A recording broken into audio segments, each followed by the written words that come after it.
اوس زما عزیزانو روجه کې به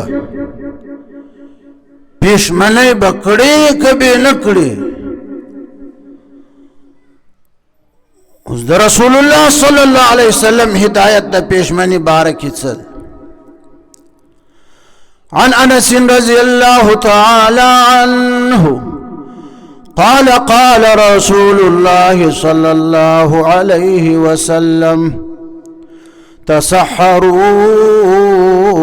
فإن في السحور بركة رواه البخاري ومسلم. حضرت انس رضی اللہ تعالی عنہ روایت فرمائے چې سردار دو جهان صلی الله علیه وسلم او فرمایل او زما امته تسحروا تسحروا پېشمنۍ کړئ کنه پېشمنۍ کړئ ځکه فإن فی السحور برکه بشکا پېشمنۍ کولو کې سحری کولو کې رسول الله صلی الله علیه وسلم فرمایي برکه دې کې خدای برکت اچولی ده. یو وجه ده چې د روژې د وجې نه که بنده ضعف کمزوري محسوسه کړي چې پېشمنۍ کړی وي هغه ضعف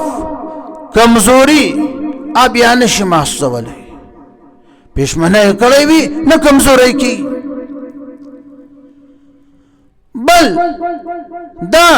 چې پېشمنۍ کول دا د شریعت حکم ده د محبوب حکم ده د خدای او د رسول حکم ده وما ينطق عن الهوى ان هو الا وحي يوحى. جناب رسول الله صلی الله علیه وسلم د ځان یو خبره نه ده کړې هر څه چې د خدای د طرف نه دي د خدای او د رسول حکم ده ما او تابع کړو بس ما او ته د بهلول ادانه پشان دا خبره فکار ده چې بنده فرمانم که امرش از خدا